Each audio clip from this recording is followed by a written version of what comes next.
Love जिहाद को लेकर देश में कई बड़े कानून हैं, लेकिन जब बात इस पर लगाम लगाने की होती है तो सारे कानून विफल नजर आते हैं। जिहादियों के सामने ये कानून बौने पड़ जाते हैं। यूपी, बिहार, एमपी, देश का कोई भी कोना हो, हर प्रदेश की लड़कियां कभी ना कभी इसका शिकार जरूर रही हैं।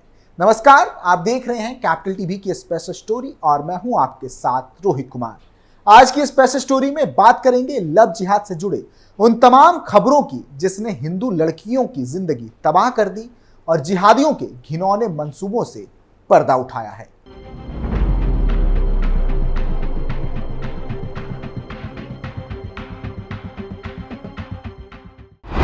बढ़ रहे लव जिहाद के मामले, माथे पर तिलक, हाथ में कलावा, हिंदू बनकर किया गंदा काम, पुलिस ने कर दिया तगड़ा इलाज। लव जिहाद का पहला मामला यूपी के बरेली से जुड़ा है, जहां इर्दीश ने 16 साल की हिंदू लड़की को अपनी पहचान छुपाते हुए अपना शिकार बनाया है। अमन ने इर्दीश नाम छिपाते हुए खुद की हिंदू पहचान बताई, हाथ में कलावा पहना, माथे पर तिलक लगाया। अमन ने नाबालिग हिंदू लड़की को जाल में फंसाकर लव जिहाद को अंजाम दिया और उसे लेकर यूपी के बरेली भाग गया। यहां आकर लड़की को पता चला कि अमन हिंदू नहीं बल्कि मुस्लिम है, क्योंकि इर्दीस नाम का खुलासा बरेली पहुंचने के बाद हुआ। बरेली में इद्रीस के पिता और इद्रीस ने हिंदू लड़की का जबरन धर्म परिवर्तन कर मुस्लिम बनाया और नाजरीन नाम रख दिया। इसके बाद अमन ने हिंदू लड़की से निकाह कर लिया और फिर जबरन संबंध बनाए। यही नहीं, लड़की के साथ मारपीट भी की गई। इस बीच किसी तरह से लड़की अपनी जान बचाकर भागी, जहां रास्ते में हिंदुत्ववादी संगठनों से जुड़े लोग मिले और उन्होंने लड़की की जान बचाई, साथ ही पुलिस तक पहुंचने में मदद भी की। इसके बाद पुलिस ने आरोपित अमन को हिरासत में ले लिया। मीडिया रिपोर्ट्स के मुताबिक ये पूरा मामला बरेली के बिथरी थाना इलाके में आने वाले उदयपुर जसरतपुर गांव से जुड़ा है, जहां का अमन इद्रीस हिमाचल के सिरमौर जिले से हिंदू लड़की को भगा कर ले आया था। हिंदू लड़की जौनपुर के सरपतहा थाना इलाके की रहने वाली है। वो हिमाचल में अपने भाई के साथ रहकर काम करती थी, जहां अमन ने अपनी पहचान छिपाकर उसे अपनी जाल में फंसाया और उदयपुर जसरतपुर ले आया। यहां उसने अपने पिता इद्रीस के साथ मिलकर उसे नाजरीन बनाया और निकाह कर ली। नाजरीन बनने के बाद अमन उसके साथ जबरन संबंध बनाता था और विरोध करने पर मारपीट करता था। जब शनिवार यानी कि 13 जुलाई 2024 को वो किसी तरह से भागी तो रास्ते में बीएचपी से जुड़े कपिल पटेल से मिली, उन्हें अपनी आपबीती सुनाई। इसके बाद हिमांशु पटेल के नेतृत्व में हिंदू कार्यकर्ता बिथरी थाने पहुंचे और कार्रवाई की मांग की। इस मामले की जानकारी मिलते ही पुलिस ने अमन को हिरासत में ले लिया और पीड़ित किशोरी के परिजनों को सूचना दी। एसपी देहात मुकेश चंद्र मिश्र ने कहा कि उन्हें मामले की जानकारी है और पुलिस मामले की जांच कर रही है। इस मामले में पुलिस ने अपहरण, कन्वर्जन, रेप के मामले में अमन को गिरफ्तार कर लिया है, जबकि षड्यंत्र में शामिल उसके पिता इद्रीस की तलाश में दबिश जारी है। दूसरी घटना एमपी के सतना से जुड़ा है, जहां आदिल खान नाम के मुस्लिम युवक ने आदित्य यादव बनकर एक हिंदू लड़की को अपनी जाल में फंसाया। इसके बाद लिव इन रिलेशनशिप में रहने लगा, एफिडेविट बनवाकर उसे अपने चंगुल में फंसाया। आदिल ने युवती के माता पिता पर धर्मांतरण करके मुस्लिम बनने के लिए भी धमकी दी। शिकायत के बाद पुलिस ने आदिल और उसके परिजनों के खिलाफ एफआईआर दर्ज कर ली है। मामला सतना शहर के सिटी कोतवाली थाना क्षेत्र का है, जहां इंदिरा कन्या महाविद्यालय में बीकॉम अंतिम वर्ष में पढ़ने वाली 22 वर्ष की एक हिंदू छात्रा से मोहम्मद आदिल दोस्ती कर लेता है। इस दौरान लोटन अखाड़ा के पास के रहने वाले आदिल ने अपना नाम आदित्य यादव बताया था।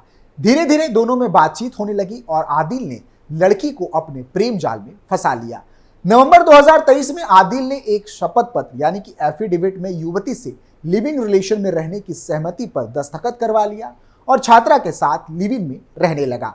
हालांकि एक रिपोर्ट में कहा गया है कि यह एफिडेविट छात्रा के इस्लाम अपनाने को लेकर है। इतना ही नहीं, आदिल छात्रा के माता पिता को भी धर्म परिवर्तन करके मुस्लिम बनने के लिए धमकी देता था। पिता ने बताया कि जब उसने इस बारे में अपनी बेटी से पूछा तो उसने बताया कि यह लड़का आदित्य यादव है। पिता ने आगे बताया कि 9 जुलाई 2024 को उसकी बेटी परीक्षा देने के लिए कॉलेज गई थी। जब उसका भतीजा बेटी को लेने के लिए कॉलेज पहुंचा तो वह कॉलेज से निकली ही नहीं। जब भतीजे ने पूछताछ की तो पता चला कि युवती ने उस दिन परीक्षा नहीं दी थी। उसे पता चला कि युवती कॉलेज आते ही कहीं चली गई थी। उसने युवती की एक सहेली से इस बारे में पता किया तो पता चला कि जिस युवक से वह बात करती थी उसका नाम आदित्य यादव नहीं बल्कि आदिल खान है।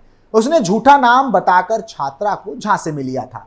युवती के पिता की शिकायत के बाद कोतवाली थाना पुलिस ने इस मामले में आदिल खान और उसके पिता के खिलाफ भारतीय न्याय संहिता यानी कि आईपीसी की धारा 3(5) तथा धार्मिक स्वतंत्रता अधिनियम 2021 की धारा 3 एवं 4 के तहत मुकदमा दर्ज कर लिया है। वहीं तीसरी घटना छत्तीसगढ़ से जुड़ी है, जहां नाम बदलकर एक हिंदू लड़की से रेप करने का मामला सामने आया है। उत्तर प्रदेश का रहने वाला इश्तियाक कुरैशी सोशल मीडिया पर अजय समर्थ बनकर छत्तीसगढ़ की युवती से दोस्ती कर लेता है। इसके बाद उसे अपने प्रेम जाल में फंसा लेता है और शादी का झांसा देकर उसके साथ दुष्कर्म करता है। पुलिस ने फिलहाल आरोपित को गिरफ्तार कर लिया है। पूरा मामला छत्तीसगढ़ के कोंडागांव जिले के फरसगांव थाना क्षेत्र का है। यहाँ की रहने वाली एक हिंदू पीड़िता ने बताया कि आरोपित इश्तियाक कुरैशी ने सोशल मीडिया साइट इंस्टाग्राम पर अजय समर्थ के नाम से अपना अकाउंट बना रखा था। 1 साल पहले एक दिन इश्तियाक ने उसे फ्रेंड रिक्वेस्ट भेजा। युवती ने उसके रिक्वेस्ट को स्वीकार कर लिया। इसके बाद इश्तियाक उसे अक्सर मैसेज करने लगा। उसने उसे अपने झांसे में ले लिया। इश्तियाक ने लड़की का फोन नंबर भी लिया और उससे बातें करने लगा। धीरे धीरे उसने युवती पर डोरे डालते हुए कहा कि वह उससे प्रेम करता है। युवती उसे अजय समझते हुए उससे बातें करने लगी। उसने मान लिया कि अजय बना इश्तियाक उससे शादी करेगा। युवती ने बताया कि इश्तियाक कुरैशी अक्टूबर 2023 में उत्तर प्रदेश से छत्तीसगढ़ आया और उसे मिलने के लिए बुलाया। वहां इश्तियाक कुरैशी ने उससे शादी का वादा करके उसके साथ कई बार दुष्कर्म किया। इतना ही नहीं, युवती से संबंध बनाने के बाद इश्तियाक कुरैशी फरार हो गया और उसने अपना संबंध खत्म कर लिया। बाद में खोजबीन करने पर युवती को पता चला कि अजय का असली नाम इश्तियाक कुरैशी है। इसके बाद उसने फरसगांव पुलिस थाने में जाकर अपनी शिकायत दर्ज कराई। शिकायत के आधार पर पुलिस ने इश्तियाक कुरैशी के खिलाफ मामला दर्ज करके जांच शुरू कर दी है। आरोपित को पकड़ने के लिए पुलिस ने एक टीम भी गठित की है। इसी दौरान पुलिस को आरोपित इश्तियाक कुरैशी का लोकेशन कानपुर में मिला। इसके बाद फरसगांव पुलिस कानपुर पहुंची और वहां के नगवा गौतम गांव से उसे गिरफ्तार कर लिया। इसके बाद उसे पकड़कर छत्तीसगढ़ अपने साथ ले गई और कोर्ट में पेश किया, जहां से उसे जेल भेज दिया गया है।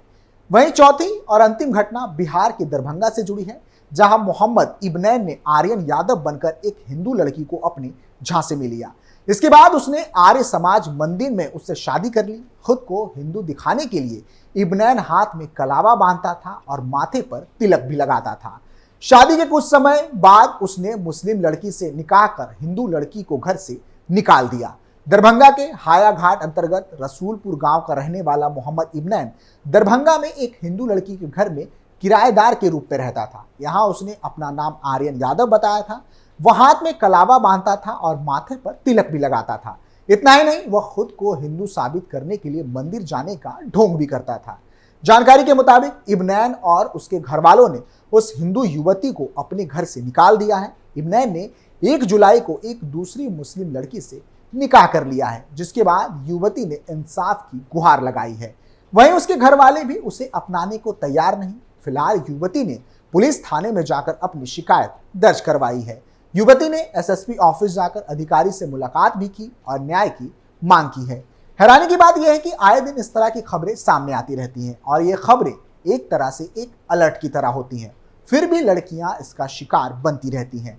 ऐसे में इन्हें और भी सतर्क रहने की जरूरत है ताकि ऐसे जिहादी सोच वालों से बचा जा सके। फिलहाल के लिए इतना ही। आप देखते रहिए कैपिटल टीवी उत्तर प्रदेश। नमस्कार।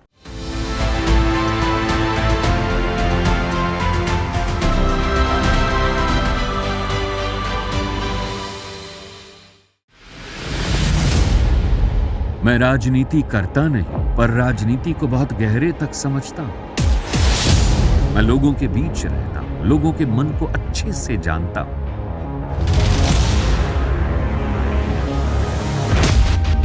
पब्लिक और पॉलिटिक्स की हर नब्ज को खूब पहचानता हूं।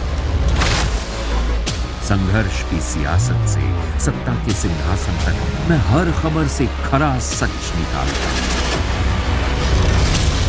ना कोई दौड़, ना कोई race. Capital TV, Uttar Pradesh.